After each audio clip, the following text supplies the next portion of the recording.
पुढचं गणित घेऊ का?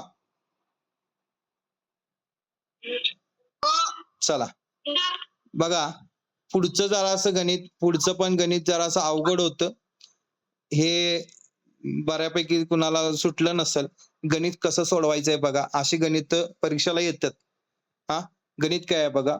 दुपारी 3 ते 4 वाजण्याच्या दरम्यान किती वाजता तास काटा व मिनिट काटा हे दोन्ही काटे परस्पर विरुद्ध दिशेत असतील? हा, लक्षात ठेवा, घड्याळामध्ये असं कधीच होत नाही की काटे परस्पर विरुद्ध दिशेत आल्यात. हा, होतंय, पण ते बरोबर टायमिंग जुळावं लागतंय. आता या 3 ते 4च्या दरम्यान परस्पर विरुद्ध दिशेत काटा येणार नाही. तरी पण आपण एक अंदाज लावू शकतोय. बघा, मी काय केली ते घड्याळ सुद्धा तुम्हाला काढून दाखवले बघा. ज्यावेळी काटा 3 वर असणार तास काटा, त्यावेळी मिनिट काटा 9 वर पाहिजे, म्हणजे बरोबर एका असं काय सरळ रेषेत होतील, विरुद्ध दिशेत होतील. सरळ रेषा म्हणजे काय बघा, अशी एक सरळ रेषा झाली पाहिजे तास काटा आणि मिनिट काटाची. मग ती कधी होणार आहे? जर तास काटा 3 वर असेल तर मिनिट काटा 9 वर पाहिजे, म्हणजे एक सरळ रेष होणार आहे. तास काटा 3 वर असेल तर मिनिट काटा 9 वर पाहिजे, तर ते एकमेकांच्या विरुद्ध दिशेत होणार आहेत. विरुद्ध दिशेत म्हणजे काय? एक सरळ रेष झाली पाहिजे.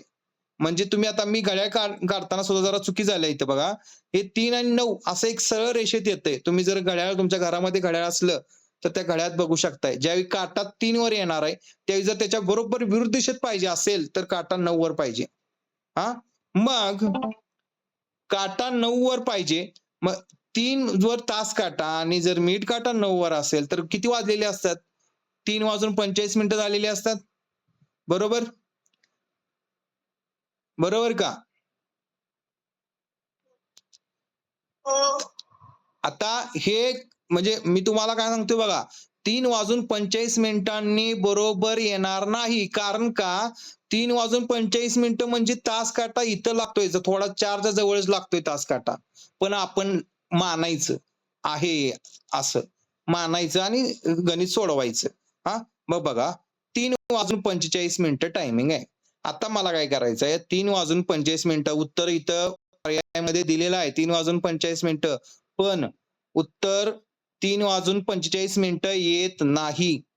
त्याचं पुढं आणि क्रिया करावी लागते. मी तुम्हाला सांगितलं आता, ॲक्युरेट कधीही 3 वाजून 45 मिनिटानं कधीही सरळ रेषेत येणार नाही.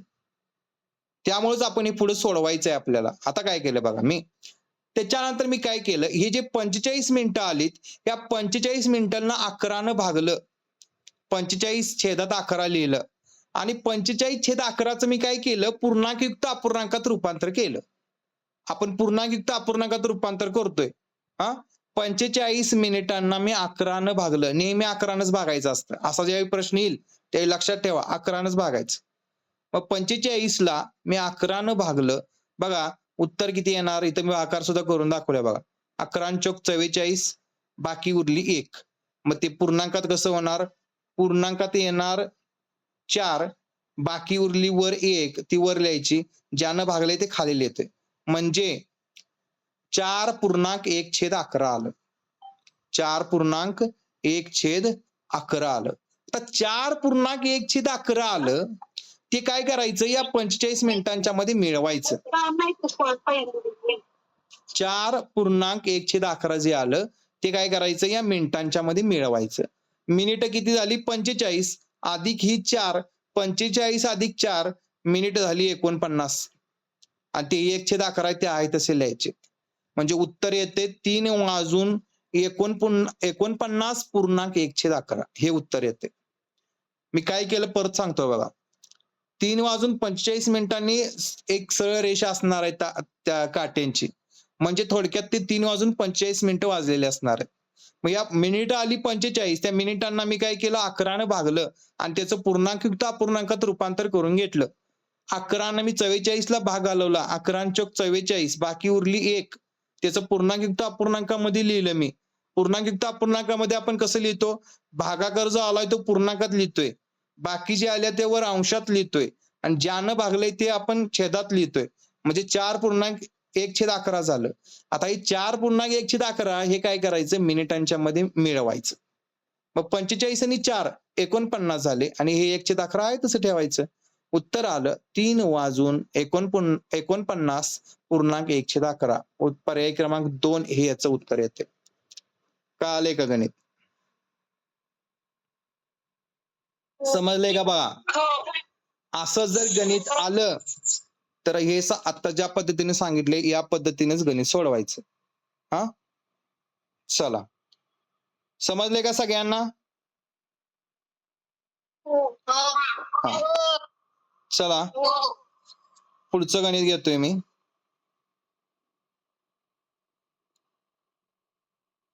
आता हे गणित काय आहे बघा. थुंबा येथे रॉकेट सोडण्याच्या केंद्रातून संध्याकाळी एक रॉकेट सोडलं. ते एका सेकंदात 12 किलोमीटर वेगाने जातं.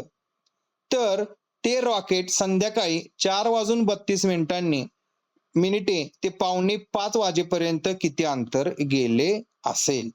आता एकदम सोपं आहे. पहिल्यांदा काय करूया आपण, त्या रॉकेटनं किती मिनिटं प्रवास केला हे आपण काढू. मग 4:32 ते 4:45 म्हणजे 4:45 झाले असणार आहेत. एवढ्या वेळेत मिनिट किती होतात? 4:32 ते 4:45 याच्यामध्ये मिनिट किती होतात? तर 13 मिनिटं होतात. बघा की 32 आणि 45 किती मिनिटं झाली? 13 मिनिटं झाली. हा, 13 मिनिटं झाली. आपल्याला याचे सेकंद करायला पाहिजेत, कारण आपल्याला इथे देताना काय दिले बघा, एका सेकंदात 12 किलोमीटर वेग आहे. त्यामुळे या मिनिटांचे परत मी काय केलं, सेकंद केलं. 13 गुणिले 60 केलं. 13 गुणिले 60 आलं 780. हा, 13 78 780 आलं. 780 सेकंद आलं. आता एका सेकंदात 12, मग 780 ला किती? म्हणून 780 गुणिले 12 केलं. उत्तर आलं 9,360 किलोमीटर. हे बऱ्यापैकी जणांनी सोडवलंय, सोपं होतं. तरी पण काही जणांना आलं नसेल म्हणून मी सोडवून दिले येतं. लक्षात आले का? समजले का? कळालंय का बघा? हा, पहिल्यांदा आपण काय केलं, त्या रॉकेटनं किती मिनिटं प्रवास केला ते काढलं. तर रॉकेटनं प्रवास केला 13 मिनिटं. 13 मिनिटं म्हणजे सेकंद किती काढायचे आपल्याला, म्हणून 13 गुणिले 60 केलं मी. 13 गुणिले 60 म्हणजे 780 सेकंद झाले. 780 एका सेकंदात 12 किलोमीटर वेग. मग 780 ला किती, म्हणून मी 780 गुणिले 12 केलं. उत्तर आलं 9,360. पर्याय क्रमांक 1 हे याचं उत्तर येणार आहे. समजलंय का?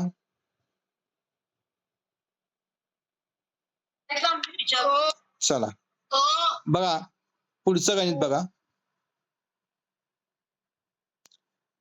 हे गणित सुटलंय. हे पण गणित जरासं अवघड होतं, त्यामुळे मी गणित इथे घेतले. काय गणित आहे बघा. 10 ग्रॅम सोन्याची किंमत 21,300 असल्यास 7 ग्रॅम 500 ग्रॅम सोन्याची किंमत किती? हा, गणित काय आहे, 10 ग्रॅम सोन्याची किंमत 21,300, तर 7 ग्रॅम 500 मिलीग्रॅम सोन्याची किंमत किती? आता पहिल्यांदा मी काय करणार, एकक पहिल्यांदा मी समान करून घेणार. आता मला इथं ग्रॅम मध्ये दिलंय, इथं पण ग्रॅम मध्ये दिलंय, पण हे मला मिलीग्रॅम मध्ये दिलंय. म्हणून मी पहिल्यांदा काय करणार, त्या 500 मिलीग्रॅमचं ग्रॅम मध्ये करून घेणार, म्हणजे एकक पहिल्यांदा समान करणार. म्हणून मी काय केले बघा, इथं लिहिलेलं आहे. कसं केलं ते लिहिलं. पहिल्यांदा आपला तक्ता लिहिला, kilo, hecto, deca, gram, deci, centi, milli हे लिहून घेतलं. हा, लिहून घेतलं. आपल्याला मिलीग्रॅम मध्ये दिले म्हणून मी मिलीग्रॅम मध्ये 500 लिहिलं. आता या मिलीग्रॅमचं मला ग्रॅम करायचे, म्हणजे मला कुठल्या बाजूला जायचंय, डाव्या बाजूला जायचंय. आता डाव्या बाजूला जायचंय म्हणून डाव्या बाजूला जात असताना मी तुम्हाला सांगितले शून्य कमी करायचे असतात.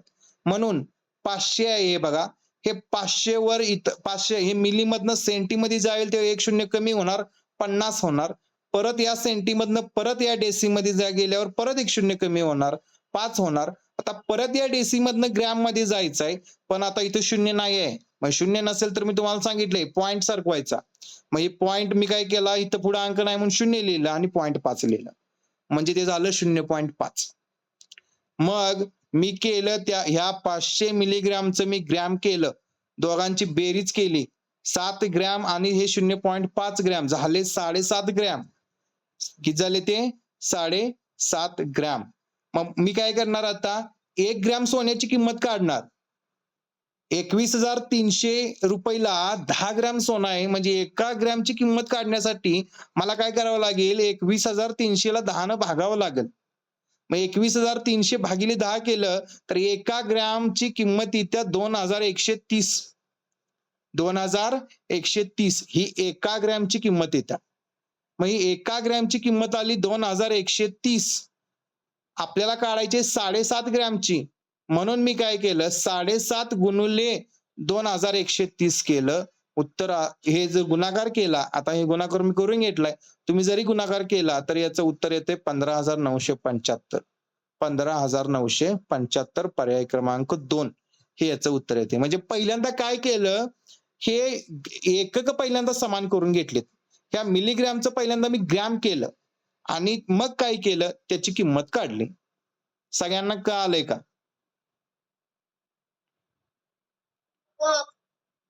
आणि ऐका, क्लास एक 5 मिनिटात संपेल. जरी संपला तरी परत जॉईन व्हायचं.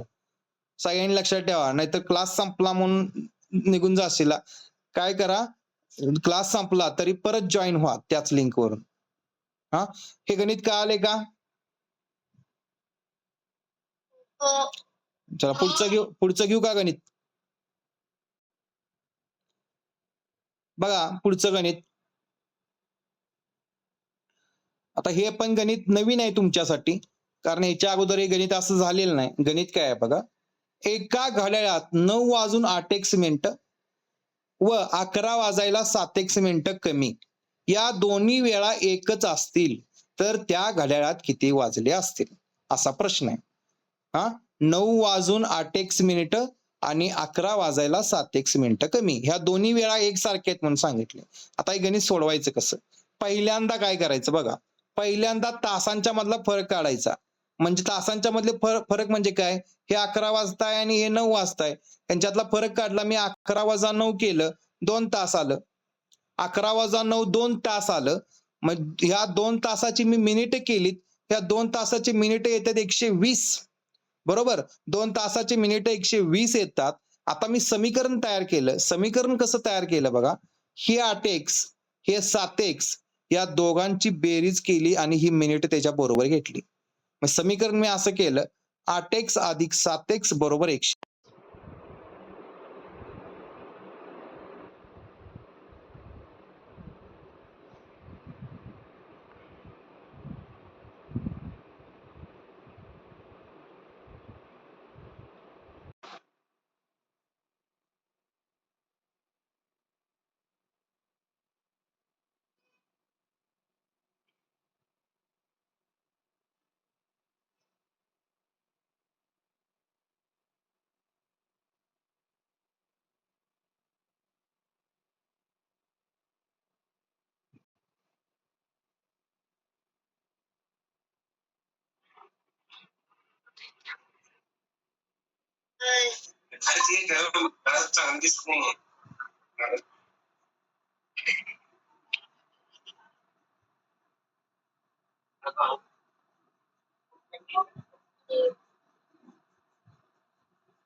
हा, आवाज येतोय सगळ्यांना?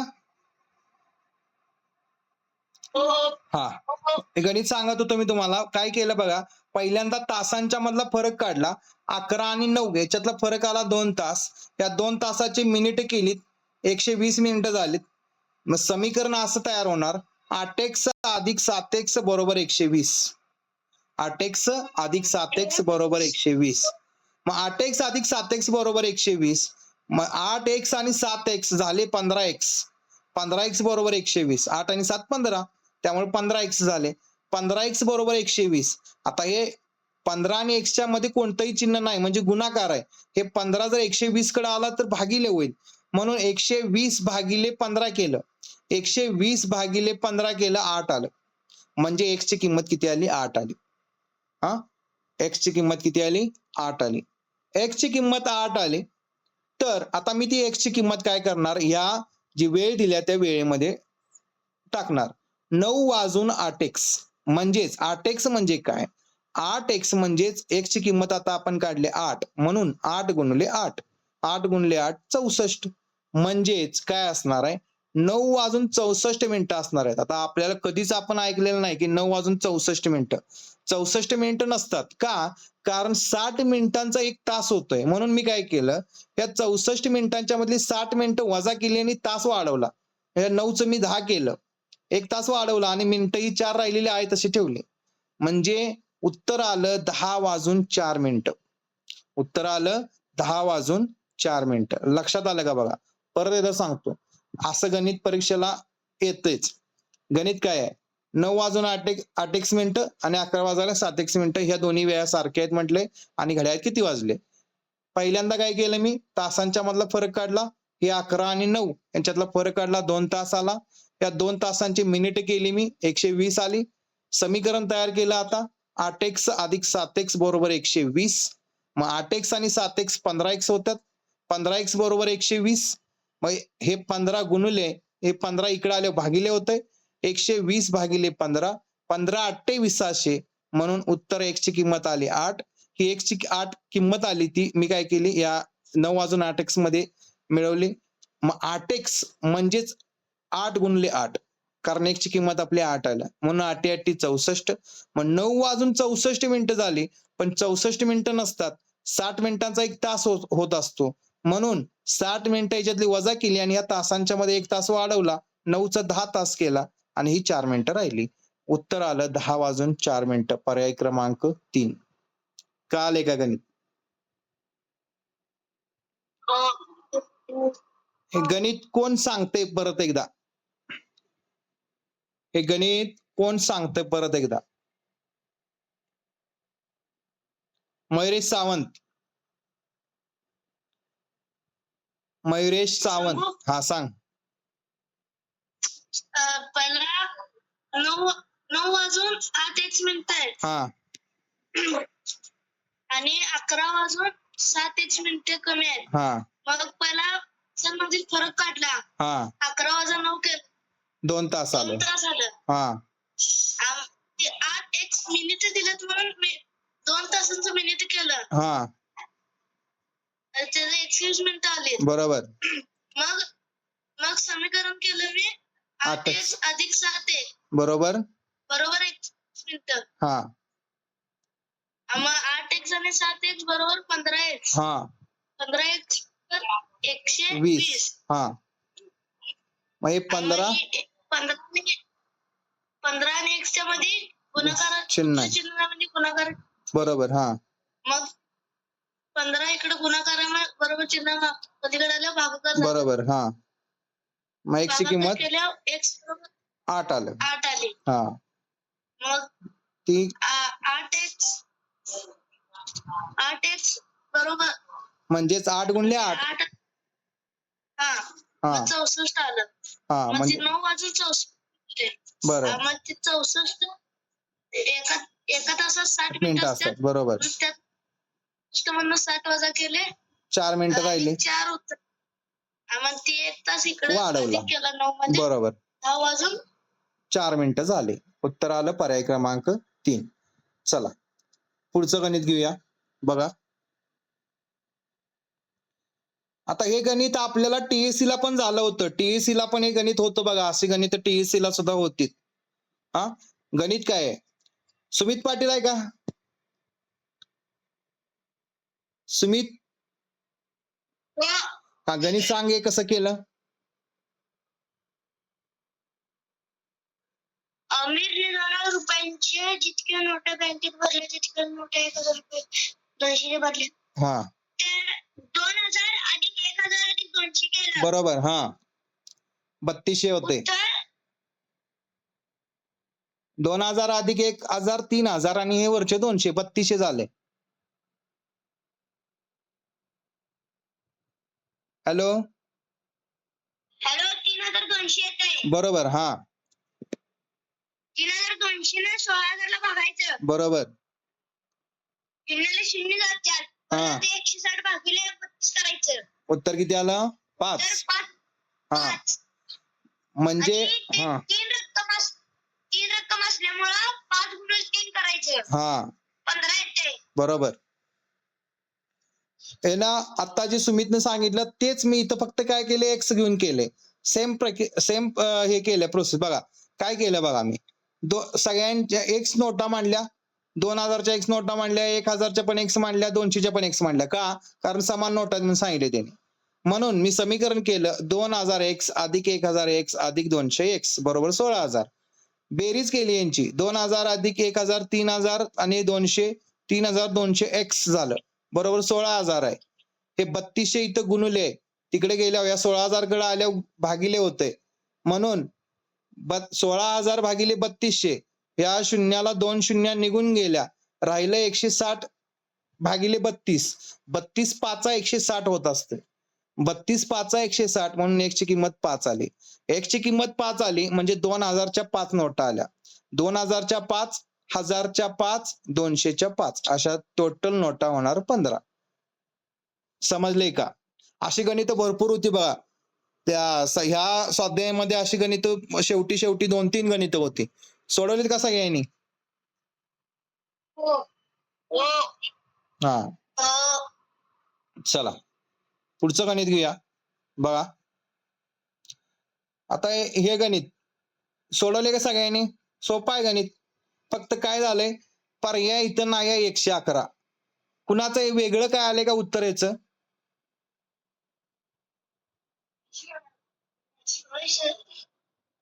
मयुरेश उत्तर किती आले तुझं? नाही. 111. हा याच्यापेक्षा वेगळं कुणाचं उत्तर आलंय का?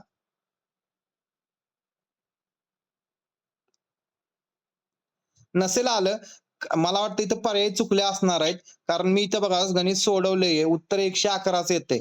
हा कसं आलंय बघा. हा गाईड मध्ये 111 आहे. आहे का? हा मग इथं मला वाटतं पर्याय टाईप करताना माझा चुकला असेल.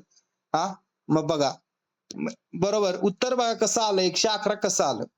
काय सांगितले बघा, 2016 या मे 2016 या महिन्यामध्ये काय केलंय, सोमवार ते शुक्रवार 3 रुपये किमतीचा पेपर घेतलाय. शनिवार आणि रविवार 5 रुपयाचा पेपर घेतलाय. आणि 1 मेला रविवार आहे म्हणून सांगितले. तर मे महिन्याचं टोटल बिल, पेपरचं टोटल बिल किती होईल असा प्रश्न केला. मग मी इथे लिहिले बघा, 1 मेला रविवार होता, परत 8 मेला रविवार येणार, परत 15 मेला रविवार येणार, परत 22 मेला रविवार येणार, परत 29 मेला रविवार येणार. राहिल्या 2 तारखा 30 आणि 31, कारण मे महिना 31चा असतोय. हा आता एका आठवड्याचे किती रुपये होतात बघा. रविवारचे 5 रुपये, हे बघा या रविवारचे 5 रुपये होणार. सोमवार ते शुक्रवार 5 दिवस होतात, त्याचे 5 तारीख 15 रुपये होतात, हे 15 घेतले बघा. आणि शनिवारचा परत शुक्रवारपर्यंत घेतले, शनिवारचे परत 5 रुपये, म्हणजे एका आठवड्याचे 25 रुपये होतात बघा. एका आठवड्याचे किती रुपये होतात? 25 रुपये होतात. मग 8 मे ते 15 मे चे 25 रुपये होणार, परत 15 मे ते 22 मे चे 25 रुपये होणार, परत 22 ते 29 चे 25 रुपये होणार. आणि त्याच्यानंतर राहिलेले बघा, हे 5 रविवारचे हे 5 रुपये, या सोमवारचे 3 रुपये आणि या मंगळवारचे 3 रुपये, या सगळ्यांची बेरीज केली तर उत्तर 111 येते. असं गणित सोडवलं असणार आहे सगळ्यांनी, बरोबर का? उत्तर 111 रुपये येतं. याच्यामध्ये गुगलला जर टाकला तुम्ही, ते जेमिनायला उत्तर विचारलं तर त्याचं उत्तर ते सांगतंय 107. का? कारण पर्यायच ते चुकीचा होता, त्यामुळे ते उत्तर आलं नाही. पण बरोबर आहे, उत्तर 111च उत्तर येते. सगळ्यांना समजलंय का? काय अवघड नव्हतं या गणितात. फक्त इथे पर्याय मी चुकीचा घेतल्यामुळे मला ते म्हणजे जमलिंग झालं होतं. उत्तर चुकलं का काय म्हणलं असं वाटत होतं मला, पण नाही, उत्तर 111च येते. बरोबर आहे. समजले सगळ्यांना? चला पुढचं गणित घेतोय बघा. गणित काय सांगितलंय बघा, एका पेटीत एक ग्रोस पुस्तक आहेत, त्यांचं वजन 36 किलोग्रॅम भरतंय. तर अशा 12 पुस्तकांचं एकूण वजन किती? आता मी तुम्हाला पहिल्या दिवशी शिकवताना सांगितलं होतं, हे ग्रोस, डझन, दस्ता, त्याच्यानंतर अनेक कुठलं काय होतं बघा ते ग्रोस, दस्ता, रिम. रिम एक होतं. मला सांगा एक रिम म्हणजे किती कागद रे? 480 कागद. हा, 480 कागद बरोबर. एक दस्ता म्हणजे किती कागद रे? 24 कागद. आणि एक ग्रोस म्हणजे किती कागद? 144. हा, हे पाठच करून ठेवायचे, लक्षात ठेवा. गणित याच्यावर असं आलं तर सोडवता आलं पाहिजे. हा हा बघा, एक ग्रोस म्हणजे 144 कागद. मग एका पेटीत एक ग्रोस पुस्तक आहेत म्हणजे 144 पुस्तक आहेत. मी तर कागद लिहिलंय, पुस्तक आहेत पुस्तकं. हा 144 पुस्तक आहेत. 144 पुस्तक आहेत, त्यांचं वजन आहे 36 किलोग्राम. मग मी प्रमाण घेतले बघा इथं. 144 पुस्तकांचं वजन होते 36 किलोग्राम, तर 12 पुस्तकांचं वजन किती असं प्रमाण घेतले. हा 144 ला 36 तर 12 ला किती? मग हे सोडवलं, कसं सोडवलं? तिरका गुणाकार केला. 36 गुणिले 12 आणि x गुणिले 144 लिहिलंय बघा मी इथं. 36 गुणिले 12 x गुणिले 144. आता 144 इथं गुणले, हे जर इकडे आले तर भागिले होणार आहेत. म्हणून मी लिहिले बघा 36 गुणिले 12 भागिले 144. आता 12चा वर्गच 144 आहे, त्यामुळे 12 भाग गेला. 12 एके 12 आणि 144 ला जर भाग घालवला 12 तर 12च उत्तर येणार आहे. आणि परत या 12 36 ला भाग जाणार आहे. 12 एके 12, 12 ते 36. उत्तर आलं 3 किलोग्राम. उत्तर आलं 3 किलोग्राम. पर्याय क्रमांक 1 हे उत्तर येणार आहे. काय अवघड नव्हतं या गणितात, समजलंय का? फक्त इथं माहित पाहिजे होतं की एक ग्रोस म्हणजे किती. हे जर माहित नसेल तर गणित सुटणार नाही. हे माहित पाहिजे एक ग्रोस म्हणजे किती. एक ग्रोस म्हणजे 144. मग 144 ला 36 किलोग्राम वजन आहे, तर 12 किती? मग हे सोडवलं, 36 गुणिले 12 केलं, x गुणिले 144 केलं. हे 144 इकडे आलं भागिले होतात. 12चा वर्गच 144 आहे.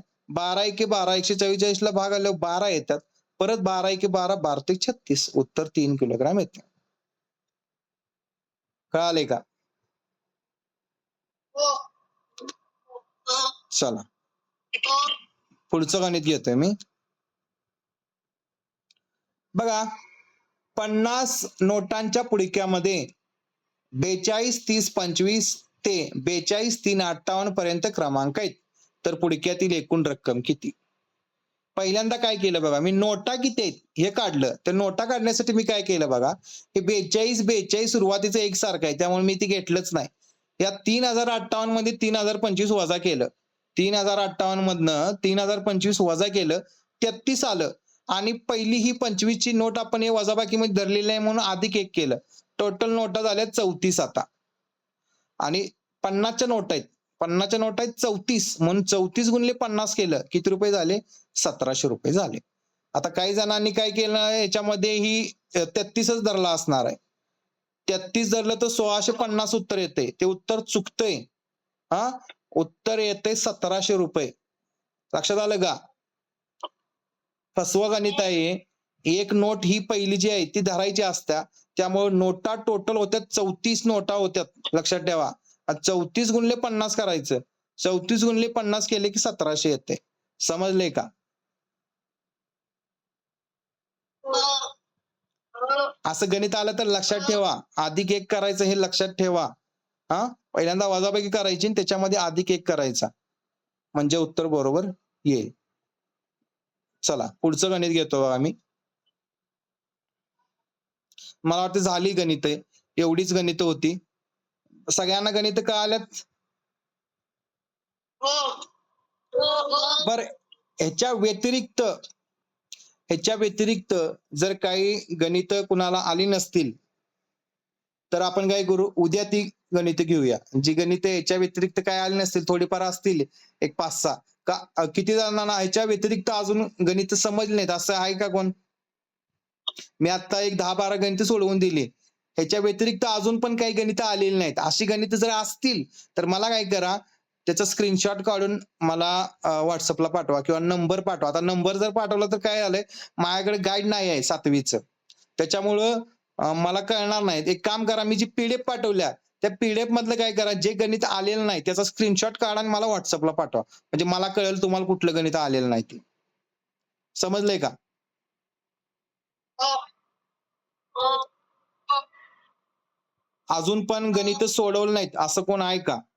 याच्यामध्ये गणित अजून सोडवली नाहीत असं कोण आहे का? अभ्यास केलेलाच नाही. मला वाटते सगळ्यांनी मला पाठवलेत फोटो. वेदिकानं पाठवलेला आहे, साबळे नाही. सगळ्यांनी मला स्नेहल आज जॉईन झाल्या. स्नेहलला ती गणित नंतर परत एकदा ती स्नेहल चौगुले परत गणित सोडवती. स्नेहल चौगुले. हा हा. हा तर आज आपण दशमान परिमाणे आपल्याला बघा जवळजवळ आपली पहिल्या दिवशी 10-12 काल 10-12 गणित घेतली. आजची 44 गणित आहेत ती सगळी मिळून. म्हणजे भरपूर 50-60 आपले एक 60-70 गणित झाल्यात. आता अजून पण काही गणित जर त्याच्यातली कळाली नसतील तर काय करा, मला व्हॉट्सअपला स्क्रीनशॉट काढून पाठवा त्या गणिताचा. आपण काय करू, उद्या ती राहिलेली गणित 10-12 जी काही असतील ती पण आपण गणित घेऊया. समजले का सगळ्यांना? हो. हो. आता आणखीन एक अभ्यास तुम्हाला अजून एक अभ्यास देणार. आता काय आहे, ज्यांना सगळीच गणित सुटले असतील त्यांच्यासाठी अभ्यास काय आहे, तर त्यांच्यासाठी अभ्यास आपण परवा दिवशी काय करणार आहे, परिमिती हे प्रकरण घेणार आहे. परिमिती माहिती आहे? परिमिती आपण 6वी ला पण शिकलोय TSC ला परिमिती. हा मग एक काम करा, परिमितीवरची जेवढी सूत्र आहेत, एक 3-4च सूत्र आहेत. आयताची परिमिती, चौरसाची परिमिती, त्रिकोणाची परिमिती, समभुज त्रिकोणाची परिमिती, वर्तुळाचा परिघ. वर्तुळाचा परिघ म्हणजेच परिमिती वर्तुळाची. ही जी आहे 4-5 आणि अर्धवर्तुळाची परिमिती. अशी काही एक 4-5 सूत्र आहेत. त्या ह्याच्यात गाईडमध्ये पण असतील, तुमच्या पहिल्या पानावर असतील बघा गाईडमध्ये. ती सूत्र सगळ्यांनी पाठ करा. ती 5-6 जी सूत्र आहेत ती सूत्र पाठ करा. आता तुम्हाला आयताची परिमिती, चौरसाची परिमिती हे पाठच असणार आहे. मग राहिली कुठली सूत्र नवीन पाठ करायची?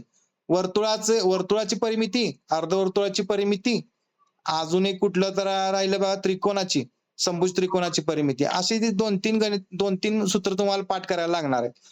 ती सूत्र तेवढी पाठ करा. कळालं का अभ्यास काय सांगितला?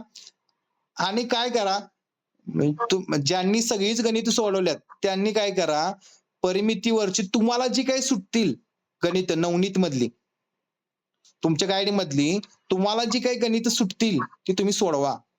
म्हणजे दिवस वाया जाणार नाही तुमचा. काय करा, उद्याचा पूर्ण दिवस मिळेल.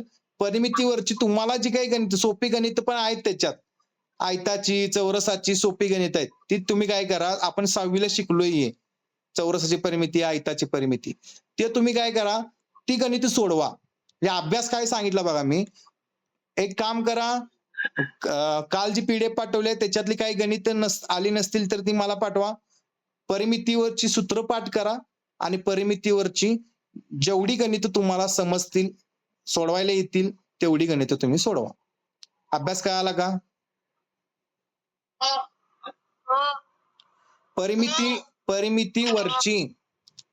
परिमितीवरची काय करा, जेवढी समजतील तुम्हाला तेवढी गणित सोडवा, सूत्र पाठ करा. एवढा अभ्यास करायचा आहे उद्यासाठी. येईल करता?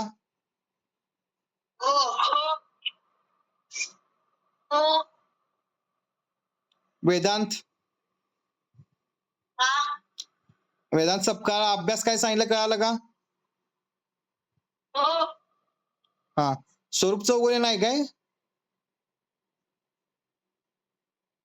नाही वाटतं. अभ्यास सगळ्यांनी, आणि ज्याला माहित नाही त्यांना पण सांगा. आता आपली किती 14-15 जण आहे आपण, ज्यांना माहित नाही त्यांना पण सांगा. हा चला बाय. उद्या 7:30 वाजता घेऊ आपण. हा बाय. Bye bye.